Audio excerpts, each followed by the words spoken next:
साल 1984 एक वक्त था जब बीजेपी को लोकसभा चुनाव में केवल 2 ही सीटें नसीब हुई थी। इसके ऑपोजिट कांग्रेस 426 सीट्स लेकर मेजॉरिटी पर बैठी हुई थी। तब ऑपोजिशन में बैठने वाली बीजेपी के पास ना तो कोई खास रिप्रेजेंटेशन था और ना ही वो जानते थे कि किस्मत कुछ यूं पलटेगी कि कभी वो मेजॉरिटी पर बैठे होंगे और कांग्रेस अपने एग्जिस्टेंस तक के लिए संघर्ष कर रही होगी। साल 2014 में जब कांग्रेस के डाउनफॉल के बाद बीजेपी ने सत्ता संभाली तो न केवल उन्हें 282 सीट्स मिली बल्कि पीएम मोदी को सबसे लोकप्रिय पीएम की गद्दी मिली। ऐसे में सवाल ये उठता है कि इन 30 सालों में बीजेपी ऐसा क्या बदलने में सक्सेसफुल हो पाई कि लोगों ने कांग्रेस को छोड़ बीजेपी पर अपने भरोसे की मोहर लगा दी। कैसे बीजेपी जमीन से आसमान तक का मुकाम हासिल कर पाई और कैसे ये केवल देश नहीं बल्कि दुनिया की सबसे रिचेस्ट पार्टी में से एक बन पाई, चलिए जानते हैं। बीजेपी का आडवाणी अटल युग से मोदी के राज तक का सफर भले ही आपको आसान लगे, लेकिन इस पार्टी की सक्सेस का सफर दशकों का रहा है। इसकी शुरुआत 1980 में नहीं बल्कि 1951 में शुरू हुई थी, जब फ्रीडम फाइटर श्यामा प्रसाद मुखर्जी ने 1951 में भारतीय जनसंघ की स्थापना की थी। जी हाँ, जनसंघ। बीजेपी नाम तब देश की राजनीति में दूर दूर तक नहीं था। हाँ, लेकिन जनसंघ को इसलिए बनाया गया ताकि इंडियन पॉलिटिक्स में कांग्रेस के बढ़ते डोमिनेंस को कम किया जा सके और एटलीस्ट लोगों के सामने एक दूसरा पॉलिटिकल ओपिनियन तो हो। इसके अलावा पार्टी की खासियत यह भी थी कि इसकी आइडियोलॉजी हिंदू राष्ट्रवाद से जुड़ी हुई थी और इसी एजेंडे पर चलकर ये सत्ता हासिल करने को ही अपना लक्ष्य मानती थी। कमाल की बात तो ये थी कि इस पार्टी को आरएसएस का सपोर्ट था और इसीलिए मीडिया में इसे आरएसएस के राजनीतिक मंच के रूप में पेश किया जाता था। शुरुआत से ही जिस तरह से इन्होंने कांग्रेस के खिलाफ मोर्चा संभाला था वो काबिले तारीफ था। ये पार्टी अक्सर कश्मीर मुद्दे से लेकर मुस्लिम मेजॉरिटी के सपोर्ट को लेकर कांग्रेस को घेरती नजर आती थी, लेकिन 1953 में ये सब कुछ तब रुक गया जब कश्मीर में एंट्री करने के दौरान उन्हें गिरफ्तार कर लिया गया और अगले महीने ही श्रीनगर में उनकी मौत हो गई। इनके जाने के बाद जनसंघ की कमान आई दीनदयाल उपाध्याय के हाथ, जो 1967 तक जनसंघ के महासचिव भी बने रहे। इस दौरान उन्होंने कई बड़ी अचीवमेंट्स भी हासिल की और लोकसभा में कुछ सीट्स भी जीती, लेकिन काफी कोशिशों के बाद भी वो पॉलिटिकल शतरंज के बड़े खिलाड़ी नहीं बन पाए। हाँ, लेकिन ले देकर एक अच्छी चीज जरूर हुई, वो ये कि जनसंघ की राजनीति में 2 शानदार लीडर्स की एंट्री हुई। ये शख्स थे अटल बिहारी वाजपेयी और लाल कृष्ण आडवाणी। आने वाले सालों में इन दोनों नेताओं ने जनसंघ को बहुत कुछ दिया और पार्टी को एक ऐसी ऊंचाई पर ले गए जिसकी जनसंघ को उम्मीद भी नहीं थी।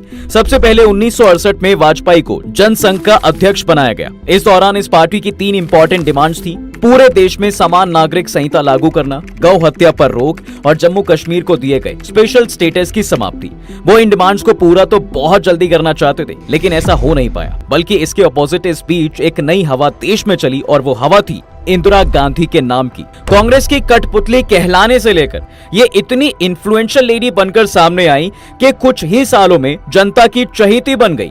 इनके राज में पॉलिटिकल मेजॉरिटी केवल कांग्रेस के हाथों में रही और जनसंघ का नाम कहीं दब कर रह गया। खैर, ये भी जल्द बदला जब इंदिरा गांधी ने प्राइम मिनिस्टर की जगह एक तानाशाह बनना शुरू कर दिया। सत्ता इलेक्शन फ्रॉड में पकड़े जाने के बाद सत्ता खोने के डर से उन्होंने देश में इमरजेंसी लगा दी और इसका अपोज करने वाले सभी लीडर्स को जेल में बंद कर दिया। इस दौरान जनसंघ एक्टिव होकर इसके खिलाफ आंदोलन में कूद पड़ा और नतीजा ये निकला कि उन्हें भी जेल की हवा खानी पड़ी। उन्होंने हालांकि जेल से भी विरोध करना नहीं छोड़ा, लेकिन कोई फायदा नहीं हुआ। आखिरकार जब 1977 में इमरजेंसी हटाई गई तब ही ये लीडर्स बाहर आ पाए और इसके बाद शुरू हुई देश में इंडियन इलेक्शंस की टक्कर। इंदिरा गांधी की तानाशाही से तो लोग पहले से ही नाराज थे, इसलिए 1977 में जनसंघ के जीतने की उम्मीद बंधी। इस पार्टी ने तब कई सारे ग्रुप्स के साथ मिलकर जनता पार्टी बनाई और इंदिरा गांधी को हराकर जनता पार्टी की सरकार बनाई। इसमें मोरारजी देसाई को देश का पीएम चुना गया, लाल कृष्ण आडवाणी को इंफॉर्मेशन एंड ब्रॉडकास्टिंग मिनिस्टर बनाया गया और अटल बिहारी वाजपेयी जी को विदेश मंत्रालय मिला। कुल मिलाकर ये कहा जा सकता है कि जनसंघ के नेताओं की कामयाबी को अच्छी उड़ान मिल चुकी थी, लेकिन इसे धक्का 1979 में मिला जब इंदिरा गांधी के खिलाफ किया गया ये पार्टियों का गठबंधन फेल होने लगा और सरकार गिर गई। अगर आप सोच रहे हैं कि भला ऐसा क्यों, कब और कैसे हुआ, तो जरा आपको डिटेल में बताते हैं। देखिए, जनता पार्टी कई पार्टी से मिलकर बनी थी, इसलिए प्रॉब्लम ये थी कि कांग्रेस के खिलाफ सभी दल तो एक थे, लेकिन आपस में खींचतान चलती रहती थी। ये लड़ाई ईगो क्लैश की तो थी ही, साथ ही विचारधारा की भी थी। इसलिए ऐसे कई इंसिडेंट्स हुए जिससे सभी पार्टीज में दूरी आती चली गई। और इनमें सबसे बड़ी चोट तब आई जब जनता पार्टी के अंदर नेता मधु लिमये ने ये मांग रख दी कि अगर कोई भी व्यक्ति दोहरी नागरिकता रखता है तो उसे पार्टी के बाहर कर दिया जाएगा। दोहरी नागरिकता का मतलब यहाँ पार्टी के साथ आरएसएस का सदस्य होना था। कुल मिलाकर जनता पार्टी का साफ कहना था कि जो पार्टी में रहेगा वो आरएसएस से दूर रहेगा। इसका पहला तो जनसंघ के नेताओं ने काफी विरोध किया, लेकिन उनके पास ऑप्शन ही क्या था। इसी बीच 1980 में लोकसभा इलेक्शन हुए। नेताओं में इंटरनल झगड़ा साफ नजर आ रहा था, लेकिन इससे पहले यह सब ठीक हो पाता उससे पहले नतीजा ये निकला कि कांग्रेस ने पूर्ण बहुमत के साथ सरकार बना ली। इस इलेक्शन में जहां जनता दल को सिर्फ 31 सीटों पर जीत मिली, वहीं इस हार के लिए जनसंघ के नेताओं को कोसा जाने लगा। आखिरकार एंड रिजल्ट ये आया कि 1980 में अटल बिहारी वाजपेयी, आडवाणी, राजनाथ सिंह जैसे नेताओं को जनता पार्टी से निकाल दिया गया। ले देकर इन सभी नेताओं ने 5 अप्रैल 1980 को एक साथ बैठक की और 6 अप्रैल को नई पार्टी का ऐलान कर दिया। ये पार्टी थी भारतीय जनता पार्टी। जी हाँ, वही बीजेपी जो आज देश ही नहीं बल्कि दुनिया की सबसे बड़ी पार्टी में से एक बनकर बैठी है। बीजेपी के फाउंडेशन डलते ही इसका सबसे पहला प्रेसिडेंट अटल बिहारी वाजपेयी को बनाया गया, जिन्होंने 6 दिसंबर 1980 को बीजेपी के पहले अधिवेशन में भाषण देते हुए ये कहा था कि भाजपा का अध्यक्ष पद कोई अलंकार की वस्तु नहीं है। ये पद नहीं, जिम्मेदारी है। प्रतिष्ठा नहीं है, ये परीक्षा है। ये सम्मान नहीं है, चुनौती है। मुझे भरोसा है कि आपके सपोर्ट से, देश की जनता की समर्थन से मैं इस जिम्मेदारी को ठीक तरह से निभा सकूंगा। अपने इसी भाषण में उन्होंने आखिरी में कहा था, मैं भारत के इस वेस्टर्न घाट पर खड़े होकर भविष्यवाणी करता हूँ कि अंधेरा छटेगा, सूरज निकलेगा, कमल खिलेगा। उस वक्त ये पार्टी नई थी और लोगों ने इसे एक इन्फ्लुएंशियल पार्टी की तरह इमेजिन नहीं किया था। इसलिए तब कौन जानता था कि एक दिन अटल जी की ये बात सच होगी। लेकिन आज जब हम पीछे देखते हैं तो पता चलता है कि उनके ये शब्द कितने सच्चे थे। खैर, इसी सोच के साथ पार्टी आगे बढ़ी। उन्होंने अपनी पार्टी की टैगलाइन गांधीवादी समाजवाद चुनी। तब पार्टी पर जयप्रकाश नारायण के विचारों का असर दिखता था। खुद वाजपेयी जी भी तब हिंदुत्व, आरएसएस जैसे शब्दों का प्रयोग नहीं करते थे, बल्कि उनका पूरा फोकस जेपी की संपूर्ण क्रांति के आसपास होता था। 1984 के इलेक्शंस में भी बीजेपी का फोकस इसी तरफ था। एक तरफ तो ये बीजेपी के लिए उसका पहला चुनाव था, वहीं दूसरी तरफ उस वक्त अयोध्या मुद्दा गरमाया हुआ था। हिंदूवादी संगठनों ने बिहार के सीतामढ़ी से अयोध्या होते हुए दिल्ली तक राम जानकी यात्रा निकाली थी। इस यात्रा में बीजेपी का कोई बड़ा नेता शामिल नहीं हुआ था, लेकिन उनके समर्थक बड़ी संख्या में इसमें शामिल हुए थे। 31 अक्टूबर को यह यात्रा दिल्ली पहुंचती है और बड़ा कार्यक्रम होता है, लेकिन उसी दिन सुबह पीएम इंदिरा गांधी को मार दिया गया। उनकी मौत से देश में शोक छा गया। अभी तक जो माहौल चुनाव का था वो बस दुख के सन्नाटे में बदल गया। जो लोग इंदिरा गांधी से जुड़ाव महसूस करते थे, उन्हें गांधी परिवार के साथ हुई घटना से काफी दुख पहुंचा और इसी का नतीजा ये निकला कि चुनाव का पासा बदल गया। 10-20 जो वोट बीजेपी को मिलती भी कांग्रेस के हिस्से आ गई और 404 के आंकड़े के साथ कांग्रेस को लैंडमार्क सीटें मिली। इनके ऑपोजिट जनता पार्टी के पास मात्र 10 सीटें आईं, जबकि बीजेपी को सिर्फ 2 पर ही सिमटना पड़ा। ये सीटें आंध्र प्रदेश की नांदयाल और गुजरात की मेहसाणा से थी। आलम तो ये था कि खुद अटल बिहारी वाजपेयी ग्वालियर सीट पर माधव राय सिंधिया से चुनाव हार गए थे। इतनी बड़ी हार के बाद लाल कृष्ण आडवाणी तक ने ये कहा था, ये लोकसभा का नहीं बल्कि शोक सभा का चुनाव था, इसलिए ऐसा परिणाम आया। अब ये रीजन चाहे जो भी रहा हो, फैक्ट तो यही था कि बीजेपी जनता का विश्वास जीतने में नाकाम थी। इसलिए इन्हीं हार के कारणों को खोजने के लिए बीजेपी ने एक कमेटी बनाई और जब कमेटी की रिपोर्ट आई तो पार्टी को पता चल गया था कि गांधीवादी समाजवाद व नेहरूवियन साइंटिफिक टेम्परामेंट से काम नहीं चलेगा, बल्कि एक अलग विचारधारा को पकड़ना होगा। इसके बाद तो आडवाणी अध्यक्ष बने और वो कट्टर हिंदुत्व के जरिए पार्टी को ज्यादा लोगों तक पहुंचाने में सक्सेसफुल हो पाए।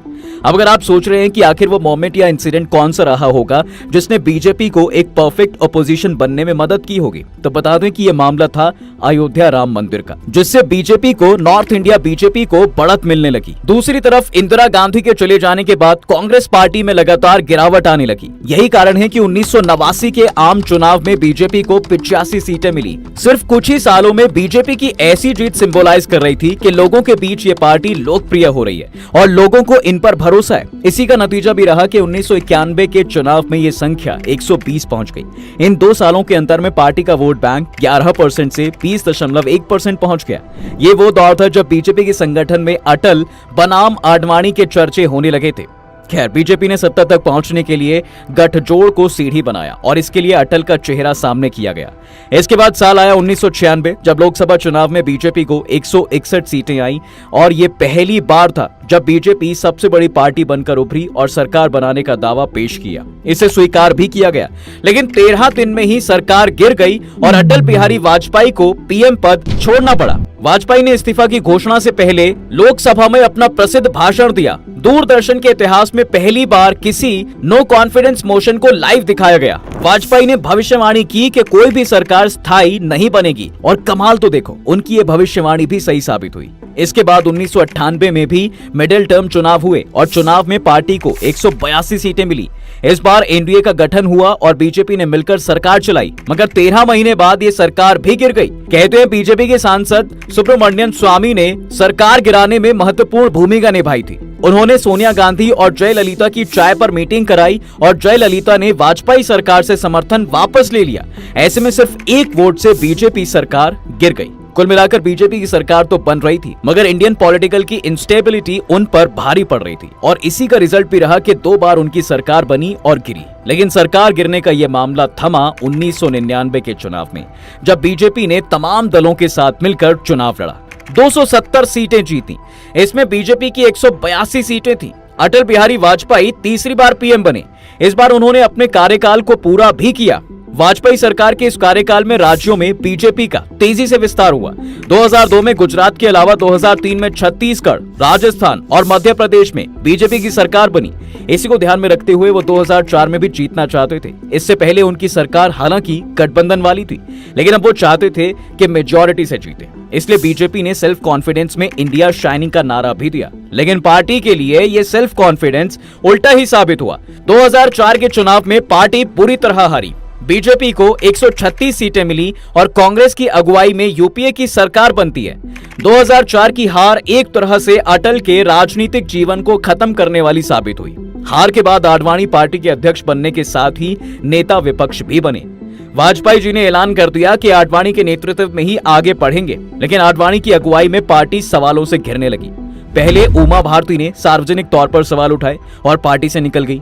फिर जिन्ना की मजार में जाकर आडवाणी उन्हें धर्मनिरपेक्ष नेता बता आए। आडवाणी को इस्तीफा देना पड़ा। राजनाथ सिंह नए अध्यक्ष बने। 2009 में आडवाणी ही पीएम उम्मीदवार बने, लेकिन बीजेपी न सिर्फ चुनाव हारी बल्कि सीटें 112 तक सिमट गईं। आडवाणी नाकाम होकर पीएम इन वोटिंग का खिताब पा चुके थे। लोकसभा में सुषमा स्वराज और राज्यसभा में जेटली विपक्ष के नेता बनाए जा चुके थे। एक तरह से बीजेपी ने ये अटल आडवाणी युग की समाप्ति की थी। आडवाणी के कमजोर पड़ते ही बीजेपी में सत्ता के कई केंद्र दिखने लगे थे। इस बीच करप्शन के आरोप लगने के कारण गडकरी को पार्टी अध्यक्ष पद छोड़ना पड़ा था। गडकरी की जगह राजनाथ सिंह को अध्यक्ष बनाया गया। इधर 2012 में नरेंद्र मोदी ने गुजरात में जीत की हैट्रिक लगा दी। अब उनकी नजर दिल्ली पर थी। 2013 में गोवा अधिवेशन में राजनाथ सिंह ने नरेंद्र मोदी को इलेक्शन कैंपेन कमेटी का चेयरमैन बनाने की घोषणा कर दी। फिर आडवाणी की जाहिर आपत्तियों के बावजूद मोदी को बीजेपी ने पीएम कैंडिडेट बनाया। 2014 के चुनावों के लिए मोदी ने धुआंधार प्रचार किया, अच्छे दिनों के वादे किए, सबका साथ सबके विकास की बात कही गई। मोदी ने देश से 300 से अधिक सीटें मांगी। देश ने 300 तो नहीं, लेकिन 282 सीटें देकर 1984 के बाद फिर एक बार पूर्ण बहुमत की सरकार बना दी। 2 पार्टी वाली बीजेपी 2014 में अकेले दम पर सत्ता बनाने की ताकत वाली हो गई। मोदी ने एक बार फिर करिश्माई नेतृत्व की ताकत को सच किया। ब्रांड मोदी ने बीजेपी को वो दिया जो अटल आडवाणी की जोड़ी भी नहीं दे पाई। चुनावों में जीत के बाद पीएम बने मोदी ने कहा कि इस जीत के कैप्टन राजनाथ सिंह थे और man of the match Amit Shah. ये एक तरह से बीजेपी में मोदी शाह युग की शुरुआत हुई थी, जिसके अंदर पार्टी ने कई सक्सेसफुल पारियां देखी। और शायद कई देखना बाकी है। और ये कहना गलत नहीं होगा कि 2014 के चुनावों के बाद भी मोदी शाह के नेतृत्व में बीजेपी का विजय रथ चलता जा रहा है। उन्होंने न केवल नॉर्थ बेल्ट बल्कि पूरे देश में ऐसी धाक बनाई है कि कांग्रेस को अपनी वापसी करने में अब भी मुश्किल हो रही है। साल 2019 के इलेक्शन में भी कांग्रेस केवल 52 सीटों पर सिमट गई, जबकि बीजेपी 303 पार थी। इसी का नतीजा है कि आज अगर राजनीतिक दलों के हिसाब से भारत का नक्शा देखें तो तस्वीर भगवा नजर आती है। लेकिन ऐसी पूरी उम्मीद लगाई जा रही है कि 2024 में ये इमेज बदलेगी, देश को एक नया पीएम देखने को मिलेगा और शायद मोदी जी का टर्म खत्म होगा। वहीं कुछ ऐसे भी हैं जिनका कहना है कि बीजेपी अब सत्ता से कभी नहीं जाने वाली। ये आखिरी इलेक्शन है और इसके बाद इलेक्शन होगा ही नहीं। चलिए, जो भी होगा देखना दिलचस्प होगा। आपको क्या लगता है, बीजेपी पर आपकी क्या राय है, हमें कमेंट सेक्शन में जरूर बताएं। वीडियो को लाइक और चैनल को सब्सक्राइब जरूर कर दें।